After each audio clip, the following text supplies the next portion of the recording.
નમસ્કાર વિદ્યાર્થી મિત્રો, આજે આપણે એન્થાલ્પી વિશે અભ્યાસ કરીશું અને એન્થાલ્પીને એચ વડે દર્શાવવામાં આવે છે. તો એ એન્થાલ્પી એ એક ઉપયોગી નવું અવસ્થા વિધેય છે. જેમાં આપણે આગળ ઉપર આંતરિક ઉર્જા વિશે અભ્યાસ કરેલો અને આંતરિક ઉર્જા છે એ અવસ્થા વિધેય છે. એ જ રીતે અહીંયા આપણે એન્થાલ્પી વિશે ચર્ચા કરવાની છે. તો આંતરિક ઉર્જામાં થતો ફેરફાર ડેલ્ટા યુ બરાબર ક્યુ વી વડે આપણે દર્શાવીએ છીએ. તો જ્યાં વી એટલે શું દર્શાવે છે? અચળ કદ. ક્યુ એટલે ઉષ્મા અને વી એટલે અચળ કદ. તો અહીંયા અચળ કદે શોષાતી ઉષ્મા છે એને આપણે આંતરિક ઉર્જાના ફેરફાર વડે દર્શાવીએ છીએ. એટલે કે કદ અચળ રાખવાનું છે. એ દરમિયાન પ્રણાલી જે ઉર્જાનું શોષણ કરે એ આંતરિક ઉર્જાના ફેરફાર બરાબર હશે. અત્યારે માનો કે આપણે કોઈ પાત્ર લીધું છે ને આખું પાત્ર છે છલોછલ આપણે ભરી દીધું છે, પાણીથી ભરી દીધું છે અને પાત્ર આપણે બંધ કરી દીધું છે અને એર ટાઈટ બંધ કરી દીધું છે કે એમાંથી પાણી બહાર નીકળી શકે નહીં. એટલે આ ફૂલ પાત્ર ભરી દીધું છે આપણે. હવે આને આપણે ગરમ કરીશું તો આ પાણી છે એ ઉષ્મા મેળવશે, પરંતુ અત્યારે આ પાત્રનું અત્યારે જે પ્રવાહ એનું કદ અચળ રહેશે. પાણીને ગરમ કરશું તો તમને ખ્યાલ છે પાણીને ગરમ કરીએ તો પાણીના કદમાં થોડો વધારો થશે, પરંતુ અહીંયા આપણે પાત્ર છે એવું પેક કરી દીધું છે કે પાણીનું કદ વધશે નહીં. તો અહીંયા અચળ કદ રહેશે.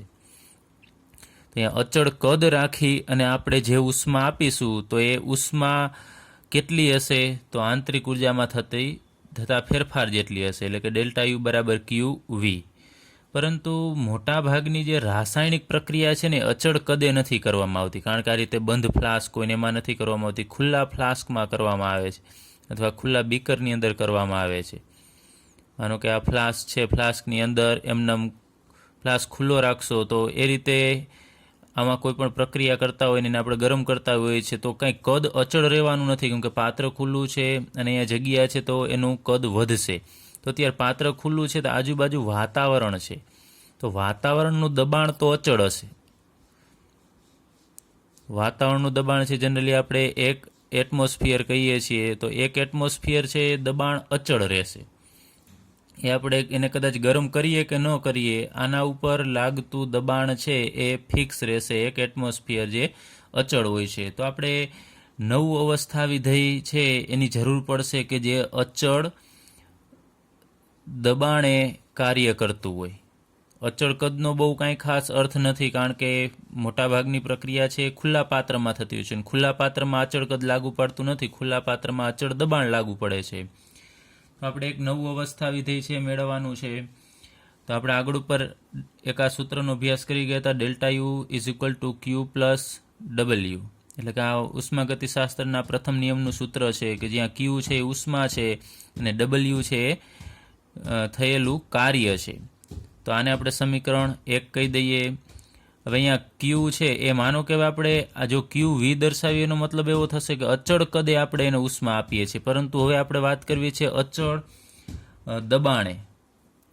તો અચળ દબાણે આપણે પ્રયોગ કરતા હોય તો ત્યારે ઉષ્માનો જે ફેરફાર થશે એને આપણે ક્યુ પી વડે દર્શાવીશું. અને બીજું એક કાર્ય છે ડબલ્યુ, એનું સૂત્ર છે માઇનસ પી ડેલ્ટા વી.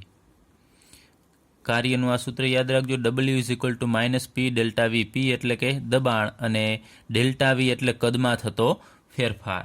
તો આ બંનેની કિંમત છે આપણે સમીકરણ 1ની અંદર મૂકીએ, ઉપરના સમીકરણની અંદર. તો delta U is equal to ક્યુની જગ્યાએ અચળ દબાણે આપણે પ્રયોગ કરીએ છીએ તો અહીંયા ક્યુ પી મૂકીશું ને અહીંયા માઇનસ પ્લસ છે, પરંતુ આપણે ડબલ્યુની જગ્યાએ આ માઇનસ પી ડેલ્ટા વી મૂકીશું એટલે પ્લસ માઇનસ માઇનસ થશે, એટલે પી ડેલ્ટા વી. આ એક આપણને સમીકરણ મળશે. આને આપણે સમીકરણ 2 કહી દઈએ. હવે આપણે પ્રયોગ કરતા હોઈએ છીએ ત્યારે બે અવસ્થા હોય છે. પ્રારંભિક એટલે કે આપણે ગરમ કરીએ એની પહેલાંની અવસ્થા, શરૂઆતની, કે આપણે જે બીકર લીધું છે ને પછી આપણે ગરમ કરીએ છીએ, ગરમ કર્યા પછીની. તો બે અવસ્થા આપણે લેશું. એક પ્રારંભિક અવસ્થા જેને આપણે 1 વડે દર્શાવીશું, અને બીજું અંતિમ અવસ્થા જેને આપણે 2 વડે દર્શાવીશું. તો પ્રારંભિક કોઈ પણ એનું કદ હશે, માનો કે અહીંયા અત્યારે કદ છે એને આપણે શરૂઆતમાં V1 કહીએ, કારણ કે શરૂઆતનું કદ છે, તો આપણે V1 વડે એને દર્શાવીશું.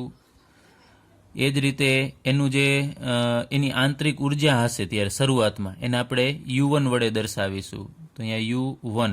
પછી અંતિમ કદ ગરમ કર્યા પછી કદમાં થોડોક વધારો થવાનો છે, કારણ કે પાત્ર ખુલ્લું છે અને આપણે અચળ કદે પ્રયોગ નથી કરતા, અચળ દબાણે પ્રયોગ કરીએ છીએ. તો અંતિમ અવસ્થાના કદને આપણે V2 કહેશું, અને ત્યારની આંતરિક ઉર્જા અલગ હશે એટલે આપણે U2 વડે દર્શાવીશું. તો કદમાં પણ ફેરફાર થાય છે અને આંતરિક ઉર્જામાં પણ ફેરફાર થાય છે. તો આપણે લખી શકાય આંતરિક ઉર્જામાં કયો જે ફેરફાર થશે U2 - U1 થશે. અંતિમ આંતરિક ઉર્જામાંથી આપણે પ્રારંભિક આંતરિક ઉર્જા બાદ કરીએ તો આપણને એનો તફાવત મળશે ડેલ્ટા U. ચાલો, એ જ રીતે કદમાં પણ ફેરફાર થશે. તો અંતિમ કદ છે વધારે હશે, આપણે ગરમ કરીશું એટલે V2 - V1 આપણે લખવું પડશે. તો V2 - V1 એટલે કદનો જે ફેરફાર થશે ને આપણે ડેલ્ટા V વડે દર્શાવીએ.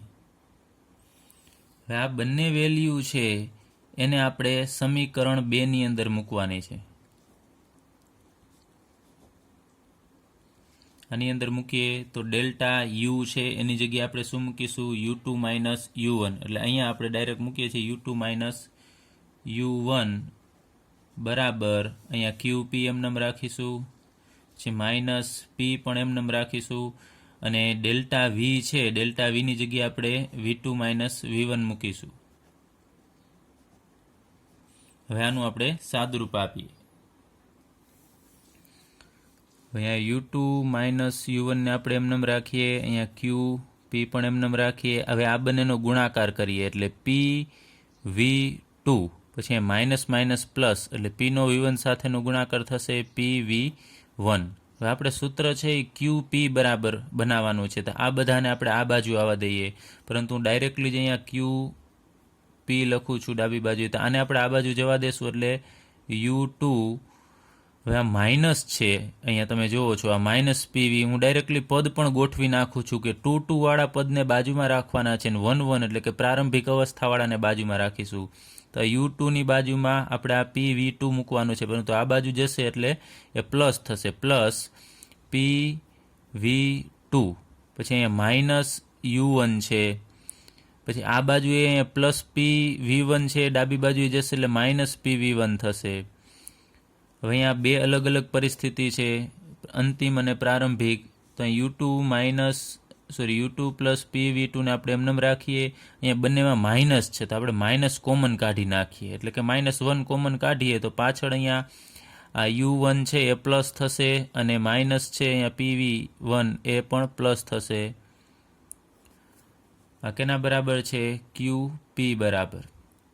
હવે અહીંયા આપણે આ બે પદ આપણી પાસે છે U પ્લસ PV2, એટલે કે આંતરિક ઉર્જા, અને એની અંદર ઉમેરવાનું શું છે તો અંતિમ કદ અને દબાણ, જે આપણે અચળ દબાણે પ્રયોગ કરીએ છીએ એ બંનેનો ગુણાકાર અને આંતરિક ઉર્જાનો સરવાળો. એની જગ્યાએ આપણે એક નવું અવસ્થા વિધેય છે એડ કરવાનું છે, આટલા પદની જગ્યાએ. આની જગ્યાએ આપણે H મૂકવું છે, તો હું લખું છું H બરાબર U પ્લસ PV.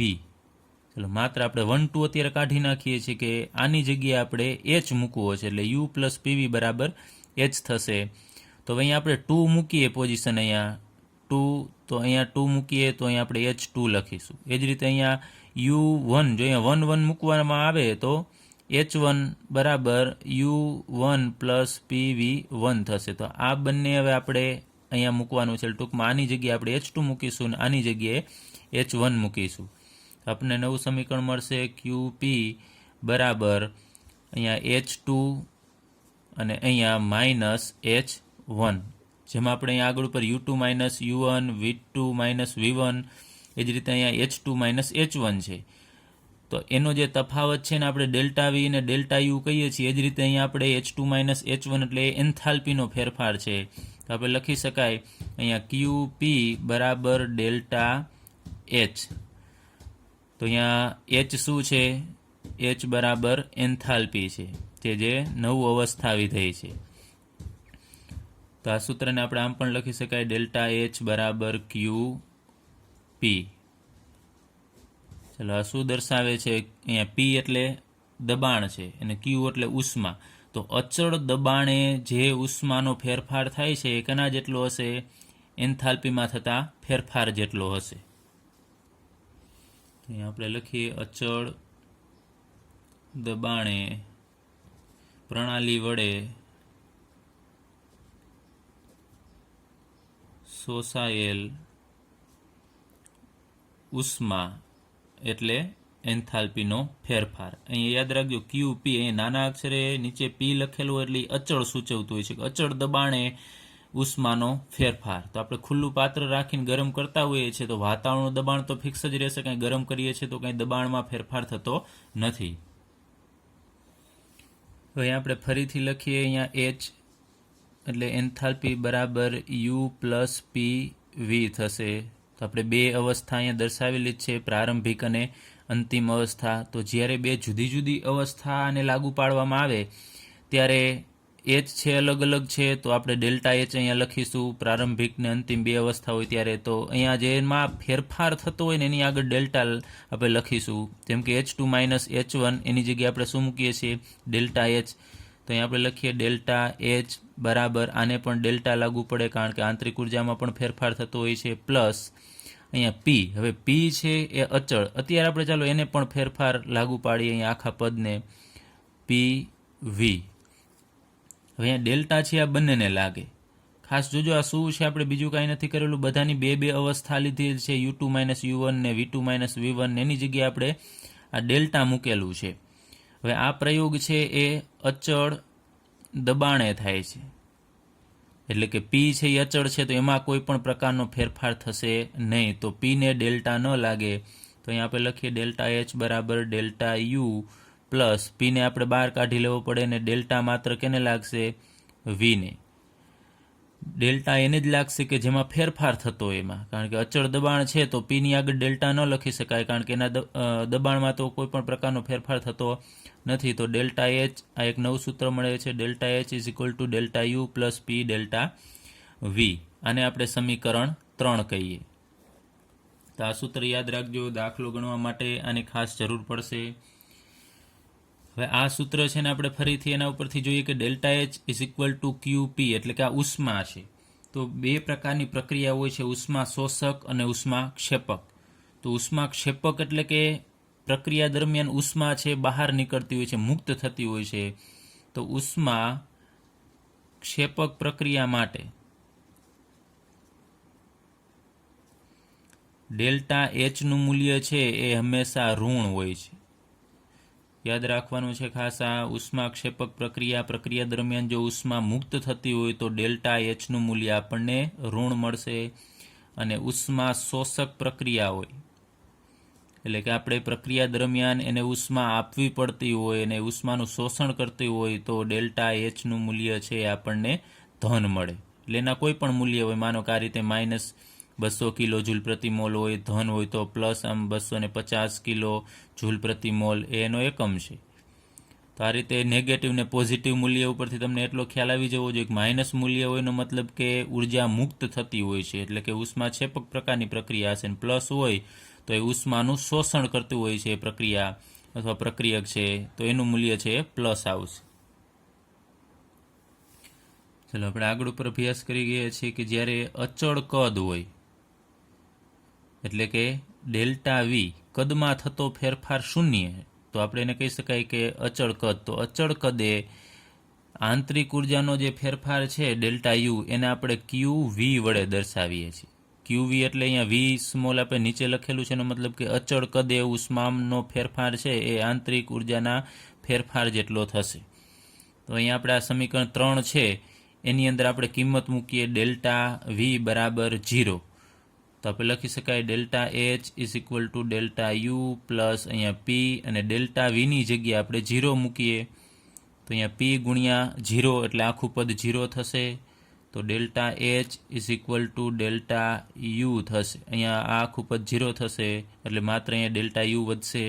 તો હવે ડેલ્ટા U બરાબર શું છે? QV. તો આના બરાબર આપણે લખી શકાય બરાબર QV. તો ડેલ્ટા H બરાબર ડેલ્ટા U ક્યારે થશે? કે જ્યારે કદમાં થતો ફેરફાર શૂન્ય હોય ત્યારે. અને જ્યારે કદમાં થતો ફેરફાર શૂન્ય હોય ત્યારે ડેલ્ટા યુને આપણે ક્યુ વી કહીએ છીએ, તો ડેલ્ટા એચને પણ આપણે ક્યુ વી કહી શકાય. પરંતુ આ કન્ડિશન ક્યારે લાગુ પડશે? જ્યારે કદ અચળ હોય ત્યારે. જ્યારે પ્રણાલીની અંદર ઘન અથવા પ્રવાહી હોય, અથવા તો ઘન અને પ્રવાહી બંને ધરાવતી પ્રણાલી માટે ડેલ્ટા એચ એટલે કે એન્થાલ્પીમાં થતો ફેરફાર અને આંતરિક ઉર્જામાં થતો ફેરફાર એની વચ્ચેનો તફાવત છે સાર્થક હોતો નથી, એટલે કોઈ મોટો તફાવત હોતો નથી. ત્યારબાદ આપણને ખ્યાલ છે ઘન કે પ્રવાહી એને આપણે જ્યારે ગરમ કરીએ છીએ ત્યારે એના કદમાં પણ સાર્થક ફેરફાર થતો નથી. સાર્થક ફેરફાર મતલબ કે કોઈ એવો મોટો ફેરફાર થતો નથી. પ્રવાહીને તમે ગરમ કરો તો માઇનોર એના કદમાં વધારો થશે. એ જ રીતે ઘનને પણ ગરમ કરીએ તો થોડો ઘણો જ એના કદમાં ફેરફાર થાય છે. પરંતુ વાયુમય પ્રણાલી હોય, કોઈ પણ વાયુ હોય અથવા વાયુનું મિશ્રણ હોય, એને જ્યારે ગરમ કરવામાં આવે છે ત્યારે કદમાં તફાવત છે એ સાર્થક હોય છે, એટલે કે મોટા પ્રમાણમાં એના કદમાં ફેરફાર થશે. તો આપણે વાયુમય પ્રણાલી માટે અહીં એક પ્રક્રિયા સિમ્પલ લખું છું કે કોઈ પણ એક પ્રક્રિયક છે, નાનો કે પ્રક્રિયક એ છે, અને એમાંથી આપણને કોઈ નિપજ મળે છે, અને એ નિપજને હું બી કહું છું. એટલે પ્રક્રિયક એમાંથી આપણને નિપજ બી મળે છે. તો અહીંયા પ્રક્રિયક છે, શરૂઆતમાં આપણે લીધેલો છે વાયુમય પ્રક્રિયક હશે. તો અંદર વાયુ હશે અને નિપજ છે એ પણ વાયુમય જ હશે, પરંતુ બંનેના કદ છે અલગ અલગ હશે. તો જે પ્રક્રિયક એ છે એના કદને આપણે વી વડે દર્શાવીએ, પરંતુ કેનું કદ છે એ દર્શાવવા માટે અહીંયા આપણે એ લખવું પડશે. તો વી એ શું દર્શાવે છે? પ્રક્રિયક એનું કદ. અને અહીંયા આપણે લખીએ વી બી. તો વી બીનો મતલબ છે કે બીનું કદ. તો બી શું છે? નિપજ. તો વી બી શું દર્શાવે છે? નિપજનું કદ. અને વી એ છે પ્રક્રિયકનું કદ. એ જ રીતે આપણે મોલ પ્રમાણ પણ લઈએ તો મોલને આપણે એન વડે દર્શાવીએ છીએ. તો બંનેના મોલ, પ્રક્રિયકના કેટલા મોલ છે, નિપજના કેટલા મોલ, એને આપણે એને અને એન બી વડે દર્શાવીએ છીએ, કે જ્યાં એને છે પ્રક્રિયકના મોલ છે અને એન બી છે નિપજના મોલ છે. અને આ પ્રણાલી છે વાયુમય પ્રણાલી છે. તો આપણે એના માટે આદર્શ વાયુનું સમીકરણ છે લાગુ પાડીએ. આદર્શ વાયુ સમીકરણ, તો એ તમને ખ્યાલ છે P V is equal to N R T છે. તો પ્રક્રિયક એ માટે આપણે આ લાગુ પાડવું હોય, પરંતુ આપણે એક કન્ડિશન લઈએ કે બે વસ્તુ આપણે અહીંયા અચળ રાખવાની છે. અચળ તાપમાન, અચળ ટી અને પી, એટલે કે અચળ તાપમાન અને દબાણે આપણે પ્રયોગ કરીએ છીએ ત્યારે પી તો અચળ રહેશે અને ટી છે એ પણ અચળ રહેશે. તો ફેરફાર શેમાં થશે? કદમાં ફેરફાર થશે અને મોલમાં ફેરફાર થશે. તો પ્રક્રિયક એ માટે સૂત્ર લાગુ પાડીએ તો અહીંયા વી એ લખીએ અને એના મોલને આપણે એન એ વડે દર્શાવીએ. એ જ રીતે આને સમીકરણ 1 કહી દઈએ. એ જ રીતે આપણે નિપજ માટે લાગુ પાડવું હોય તો પી વી બી લખીશું અને અહીંયા એન બી આર ટી. હવે જુઓ છો, આર તો બંનેમાં અચળ જ હોય છે. કોઈ પણ વાયુ માટે આરની વેલ્યુ અચળ, ટી તો આપણે અચળ રાખેલો છે અને પી પણ બંને માટે અચળ છે. તો માત્ર ફેરફાર શેમાં થશે? કદ અને મોલમાં ફેરફાર થશે. આને સમીકરણ 2 કહી દઈએ. હવે આપણે જે ફેરફાર થશે બંનેમાં કદમાં અને મોલમાં પણ ફેરફાર થઈ શકે, તો એના માટે આપણે બાદબાકી કરીએ. સમીકરણ 2 માંથી સમીકરણ 1 ને બાદ કરીએ. સમીકરણ 1 ને બાદ કરતા તો ડાબી બાજુ બાદ થાય ને જમણી બાજુ બાદ થશે. તો ડાબી બાજુ એટલે પી વી બી માઇનસ પી વી એ બરાબર અહીંયા N B R T minus N A R T. હવે આમાં કંઈ સમાન હોય તો આપણે કોમન કાઢી શકીએ છીએ. તો તમે જુઓ છો દબાણ અચળ છે, તો બંનેના દબાણ તો સમાન જ રહેવાના છે બંને પરિસ્થિતિમાં. તો આપણે પીને કોમન કાઢીએ તો અહીંયા વી બી માઇનસ વી એ થશે, અહીંયા બરાબર અહીંયા આર ટી બંનેમાં કોમન છે તો આપણે આર ટીને કાઢી નાખીએ બહાર. તો એન બી, અહીંયા એન બી વધશે ને અહીંયા માઇનસ એન એ વધશે અને આર ટીને આપણે બહાર લખીએ. હવે અહીંયા વી બી માઇનસ વી એ એટલે કદમાં થતો ફેરફાર છે, તો એની જગ્યાએ આપણે ડેલ્ટા મૂકી શકીએ કારણ કે ફેરફાર છે. તો પી ડેલ્ટા વી બરાબર અહીંયા શું થશે, આ મોલનો ફેરફાર છે તો આપણે અહીંયા ડેલ્ટા એન મૂકીશું, પરંતુ અહીંયા કાઉન્સમાં હું અહીંયા જી લખું છું. જી એટલે ગેસ, એટલે વાયુમય પ્રક્રિયકો અને નિપજોના મોલનો તફાવત છે. અને આરટી એમ રાખીએ તો આપણને એક નવું સૂત્ર મળ્યું, પી ડેલ્ટા વી બરાબર ડેલ્ટા એનજી આરટી. તો અહીંયા આપણે એક ખાસ આ લખવાનું છે કે ડેલ્ટા એનજી શું છે, તો પ્રક્રિયક, અને એ આપણે લખીશું નિપજ અને પ્રક્રિયકના વાયુમય પ્રક્રિયકો છે એના મોલનો તફાવત છે. તો ડેલ્ટા એનજી આપણે મેળવવું હોય તો કઈ રીતે મેળવી શકાય, તો ડેલ્ટા એનજી બરાબર અહીંયા એનબી માઇનસ એન એ આપણે કરવું પડે, તો લખી શકીએ એનબી માઇનસ એન એ, અથવા તો એનબી શું છે, તો આ નિપજ છે. જોજો ખાસ, નિપજના મોલમાંથી આપણે પ્રક્રિયકના મોલ બાદ કરવા છે. એટલે આમ ઊંધું ન થવું જોઈએ, પ્રક્રિયકમાંથી નિપજ નહીં, નિપજના મોલ છે વાયુમય પાછા મોલ જ હોવા જોઈએ, વાયુમય પ્રક્રિયકોના જ મોલ. ઘન કે પ્રવાહી હોય તો એની બાદબાકી કરવાની નથી. એટલે ખાસ આ અગત્યનું છે, ધ્યાન રાખજો. વાયુમય મોલ હોય તો જ અહીંયા આપણે મૂકવાના થશે, નહીતર 0 લઈ લેવાનું. તો આ સૂત્રનો આપણે ઉપયોગ કરીશું, પી ડેલ્ટા વી બરાબર ડેલ્ટા એનજી આરટી. હવે આ જે સમીકરણ આપણને મળ્યું એને સમીકરણ 3 કહીએ, એટલે કેની કિંમત છે, પી ડેલ્ટા વીની. તો આપણે સમીકરણ 3ની કિંમત આગળ ઉપર જે સમીકરણનો અભ્યાસ કર્યો એમાં મૂકીએ. એટલે સમીકરણ 3ની કિંમત આપણે સમીકરણ છે delta H is equal to delta U plus P delta V, આનો આપણે આગળ ઉપર અભ્યાસ કરી ગયા છીએ એમાં મૂકીએ. તો અહીંયા પી ડેલ્ટા વીની જગ્યાએ આપણે શું મૂકીશું, ડેલ્ટા એનજી આરટી. તો આપણને સૂત્ર મળશે delta H is equal to delta U plus અહીંયા પી ડેલ્ટા વીની જગ્યાએ ડેલ્ટા એનજી આરટી. એટલે આ સૂત્ર પણ તમારે યાદ રાખવાનું છે. આનો ઉપયોગ આપણે દાખલા ગણવા માટે કરીશું. એટલે જો આપણી પાસે આંતરિક ઉર્જા હોય તો એના ઉપરથી આપણે એન્થાલ્પીનો ફેરફાર છે મેળવી શકીએ છીએ, અને જો એન્થાલ્પીનો ફેરફાર હોય તો એના ઉપરથી આપણે આંતરિક ઉર્જા પણ મેળવી શકીએ છીએ. આના માટે જરૂર પડશે ડેલ્ટા એનજીની, એટલે કે ફરીથી કહું છું, ડેલ્ટા એનજી શું છે, એ વાયુમય નિપજ છે એના કુલ મોલમાંથી કુલ મોલ લઈ લેવાની. જેટલી નિપજ હોય, 2, 3, 4 જેટલી નિપજ વાયુમય હોય બધાના મોલનો સરવાળો કરી અને એમાંથી આપણે પ્રક્રિયકના વાયુમય કુલ મોલ છે બાદ કરવાના, એટલે આપણને ડેલ્ટા એનજી મળશે.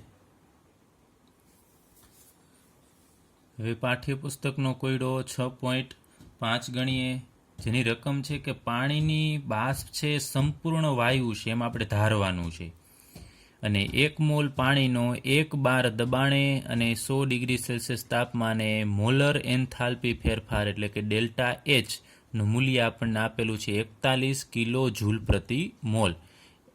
એટલે આટલો ફેરફાર થશે એન્થાલ્પીમાં. તો આપણે આંતરિક ઉર્જા ગણવાની છે. 2 કન્ડિશનમાં આપણે આંતરિક ઉર્જા ગણવાની છે, એટલે 2 દાખલા થશે.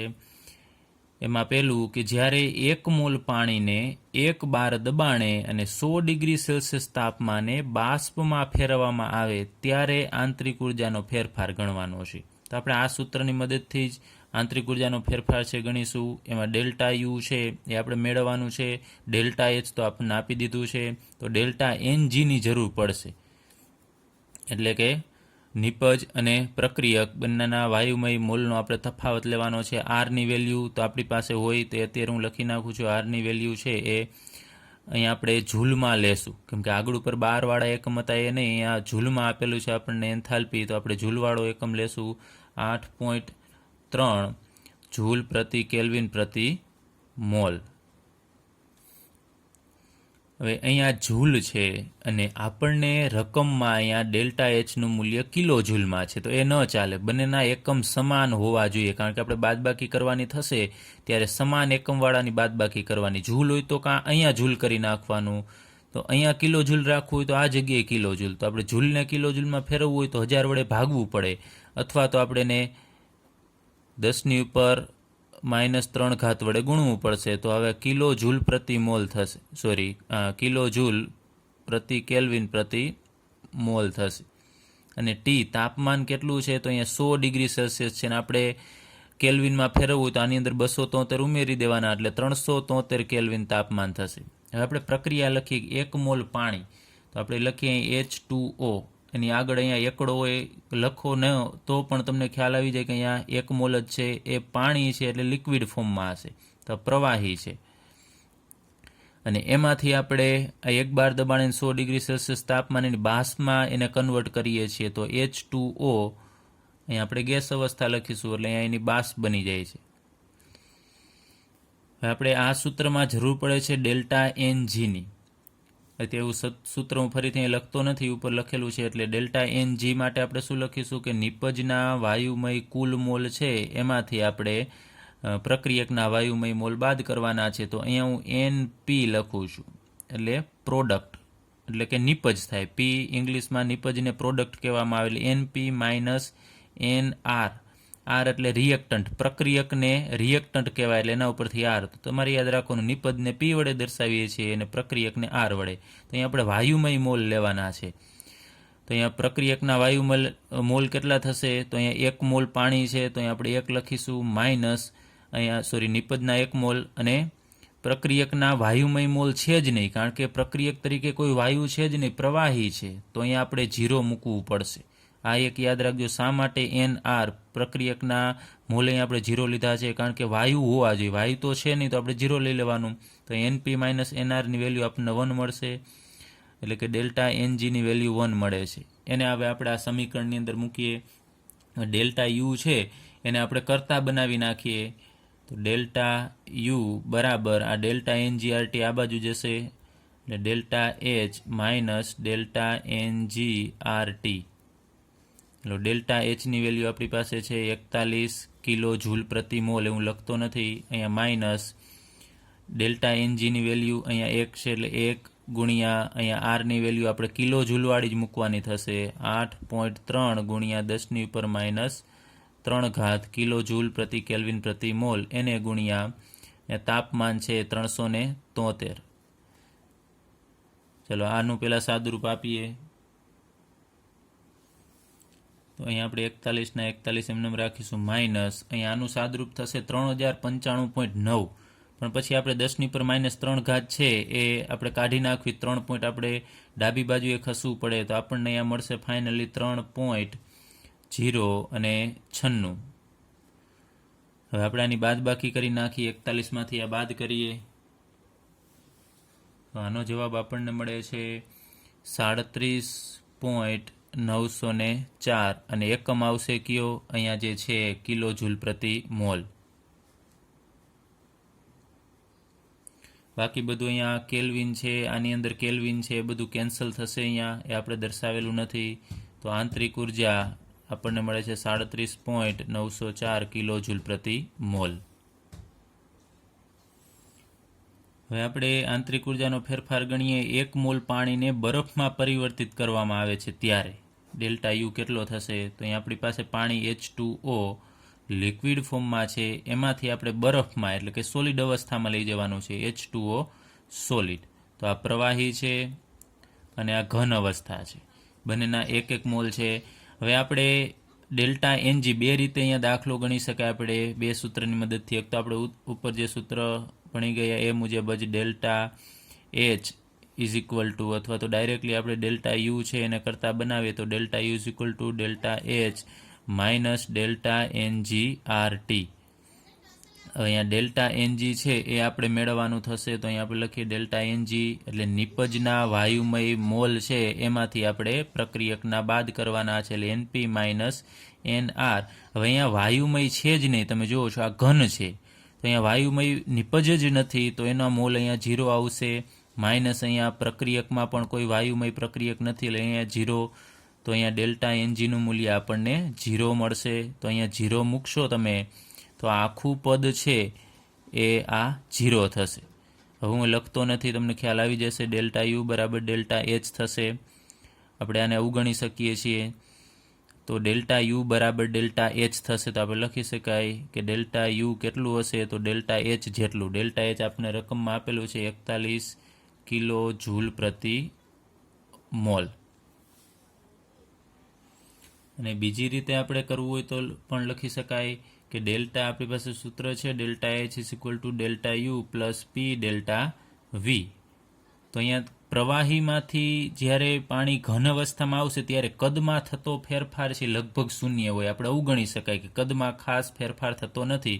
તો આના ઉપરથી આપણે ડેલ્ટા વી બરાબર 0 લઈએ તો અહીંયા ડેલ્ટા વીની કિંમત તમે 0 મૂકશો તો 0 ગુણ્યા દબાણ એટલે આખું પદ 0 થશે, તો પણ ડેલ્ટા એચ બરાબર ડેલ્ટા યુ થશે, એટલે કે ડેલ્ટા યુની કિંમત ડેલ્ટા એચ જેટલી જ થશે ને એ 41 કિલો જૂલ પ્રતિ મોલ જેટલી મળશે. હવે આપણે માત્રાત્મક અને વિશિષ્ટ ગુણધર્મો વિશે અભ્યાસ કરીશું. તો સૌપ્રથમ આપણે લઈએ કે માત્રાત્મક ગુણધર્મો કેને કહેવાય? તો એવા ગુણધર્મો કે જેનું મૂલ્ય પ્રણાલીમાં રહેલા દ્રવ્યના જથ્થા અથવા કદ અથવા પરિમાપ એટલે કે સાઇઝ ઉપર આધાર રાખે એવા બધા ગુણધર્મને આપણે માત્રાત્મક ગુણધર્મ કહીશું. જેમ કે દળ છે તો એ દ્રવ્યના જથ્થા ઉપર આધાર રાખે. જેમ કે જથ્થો ઓછો હોય તો એનું દળ ઓછું હોય, જથ્થો વધારે હોય તો એનું દળ વધારે હશે. તો દળ છે એ જથ્થા ઉપર આધાર રાખે છે. એ જ રીતે કદ છે એ પણ જથ્થા ઉપર આધાર રાખે છે. જેમ કે ઓછું નાનું પાણી છે એ થોડુંક હોય તો એનું કદ ઓછું હોય, અને પાણી છે મોટા પાત્રની અંદર હોય ને વધારે ભરેલું હોય તો એનું કદ વધશે. તો એ કેના ઉપર આધાર રાખે છે? દ્રવ્યના જથ્થા ઉપર. તો કદ છે એ પણ માત્રાત્મક ગુણધર્મ છે. પછી આંતરિક ઉર્જા, એન્થાલ્પી, ઉષ્માધારિતા આ બધા જ માત્રાત્મક ગુણધર્મો છે. તો આપણે સમજીએ કે કદ છે એ શા માટે માત્રાત્મક, અથવા આના નામ ઉપરથી તમને ખ્યાલ આવશે માત્રાત્મક એટલે માત્રા ઉપર આધાર રાખે. પદાર્થની માત્રા જો ઓછી હોય તો એનું મૂલ્ય ઓછું હોય, ને પદાર્થની માત્રા વધુ હોય તો એના મૂલ્યમાં વધારો થાય. ત્યાં આપણે કદ વિશે વાત કરીએ. અત્યારે એક આ પાત્ર લીધેલું છે એની અંદર આપણે કોઈ વાયુ ભરી દઈએ. ચલો વાયુ છે, તો આ આખું પાત્ર છે એ પાત્રનું કદ અત્યારે હું લઉં છું વી, કદ 2 લીટર છે. માનો કે આ વાયુનું કદ અત્યારે 2 લીટર છે અને તાપમાન ટી અત્યારે લઈએ કે 25 ડિગ્રી સેલ્સિયસ તાપમાન છે. તો આ વાયુ છે એમાં આ ખૂણામાં રહેલો વાયુ એનું તાપમાન પણ 25 ડિગ્રી હશે, આ ખૂણામાં રહેલો વાયુ છે એનું પણ તાપમાન 25 ડિગ્રી સેલ્સિયસ હશે, અને આખા પાત્રનું કદ 2 લીટર છે. હવે આપણે એમ કરીએ કે આ જ પાત્ર છે એ મેં સાઈડમાં અહીંયા દર્શાવી દીધું છે, અલગ અલગ પાત્ર નથી, આપણે એક જ પાત્ર લીધેલું છે, એના પાર્ટેશન 2 ભાગ પાડવાના છે. તો આનું બરોબર અધવચ્ચે આપણે એક પડદો મૂકી દઈએ કે જેથી કરીને આપણે 2ના ભાગ પાડી શકાય. તો આપણે બરોબર માનો કે અડધા ભાગ પાડીએ છીએ, તો આ બાજુનું કદ છે એ કેટલું થશે? આ કદ આખું વી જેટલું હતું, તો આ કદ v/2 થશે, આ બાજુનું કદ પણ v/2 થશે. તો અહીંયા કદ છે એ કેટલું હતું? 2 લીટર. હવે આપણે બરોબર માનો કે વચ્ચેથી આપણે ભાગ પાડેલા છે ને વચ્ચે પડદો મૂકી દીધો છે, તો આ બાજુનું કદ હવે કેટલું થશે? v/2 1 લીટર થશે. આ બાજુનું કદ પણ કેટલું થશે? 1 લીટર થશે. ખાસ જોજો અહીંયા કદ છે એ અહીંયા શું છે? અહીંયા 2 લીટર કદ છે, કારણ કે અહીંયા જથ્થો વધારે છે, વાયુના અણુઓ ઘણા બધા છે, અને અહીંયા આપણે પડદો વચ્ચે રાખી દઈએ છીએ તો અહીંયા જથ્થો ઘટી જશે તો કદ પણ ઘટી જશે, કદમાં ઘટાડો થાય છે. તેના ઉપરથી કહી શકાય કે કદ છે એ દ્રવ્યના જથ્થા ઉપર આધાર રાખે છે, કે મોટો જથ્થો હોય તો એનું કદ વધારે, નાનો જથ્થો હોય તો એનું કદ ઓછું. પણ તાપમાન તમે જોશો કે આ બાજુના વાયુનું હવે તાપમાન કેટલું હશે આ કમ્પાર્ટમેન્ટમાં? તો એ તાપમાન 25 ડિગ્રી જ હશે. કાંઈ એ બદલી નહીં જાય કે એના ભાગ ન પડી જાય કે આપણે વચ્ચે પડદો મૂકવાથી કે આ બાજુ 12.5 ડિગ્રી સેલ્સિયસ ને આ બાજુનું 12.5, એવું નથી થતું. તાપમાન તો બંને બાજુએ સમાન જ રહેશે. તો આ બાજુના ભાગનું તાપમાન પણ 25 ડિગ્રી સેલ્સિયસ તાપમાન જ રહેશે. તો તમે જોશો કે તાપમાન છે એ જથ્થા ઉપર આધાર નથી રાખતો, કે વધારે જથ્થો હોય તો પણ એનું તાપમાન 25 હોય, ને ઓછો જથ્થો હોય તો એનું તાપમાન 25 હોય. તો અહીંયા આપણે ક્યાંય તાપમાન લખેલું નથી, કારણ કે તાપમાન છે માત્રાત્મક ગુણધર્મ નથી, એ વિશિષ્ટ ગુણધર્મ છે. તો એમણે આપણે આગળ ઉપર વાત કરીએ. હવે એક ઉષ્માધારિતા કેને કહેવાય? તો આપણે ટૂંકમાં જોઈએ, કોઈ પદાર્થ છે એ પદાર્થનું તાપમાન આપણે 1 ડિગ્રી સેલ્સિયસ વધારવું છે. અત્યારે માનો કે આ પદાર્થ છે, ટુકડો કોઈ ઘન પદાર્થ છે, એનું તાપમાન 25 ડિગ્રી સેલ્સિયસ છે, તો આપણે 25માંથી એનું તાપમાન છે 26 ડિગ્રી સેલ્સિયસ કરવું છે. એટલે આપણે કેટલો વધારો કરીએ છીએ? 1 ડિગ્રી સેલ્સિયસનો. 1 ડિગ્રી સેલ્સિયસનો વધારો કરવા માટે આપણે એને ગરમ કરવું પડશે, એટલે કે ઉષ્મા આપવી પડશે. તો તો એ જે ઉષ્માની જરૂર પડે ને એને આપણે ઉષ્માધારિતા કહેવાય. ફરીથી કોઈ પણ પદાર્થનું તાપમાન 1 ડિગ્રી સેલ્સિયસ વધારવા માટે જરૂરી જે ઉષ્મા છે એના જથ્થાને આપણે તે પદાર્થની ઉષ્માધારિતા કહેશું અને એને કેપિટલ C વડે દર્શાવવામાં આવે છે.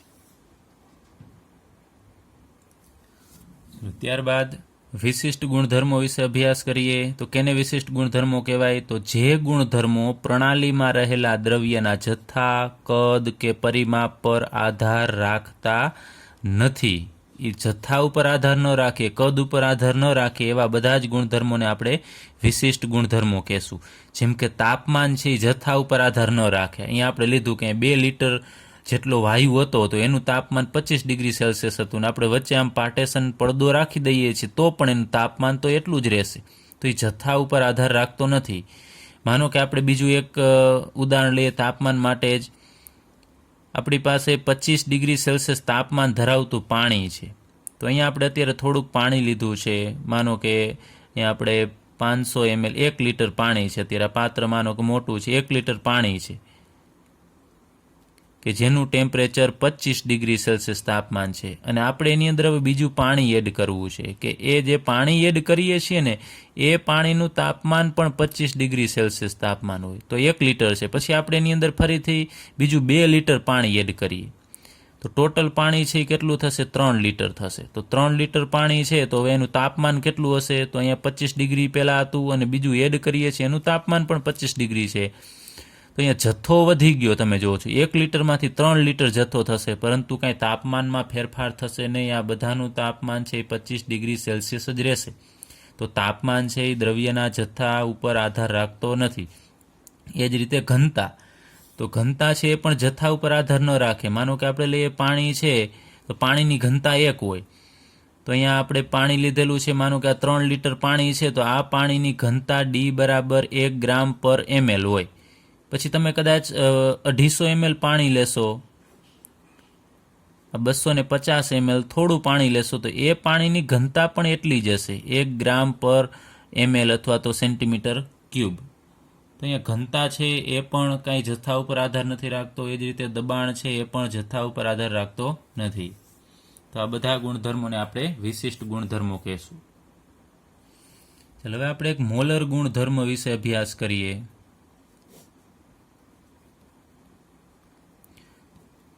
તો કોઈ પણ અત્યારે આપણે એક બીજું કદ લઈએ, મોલર કદ.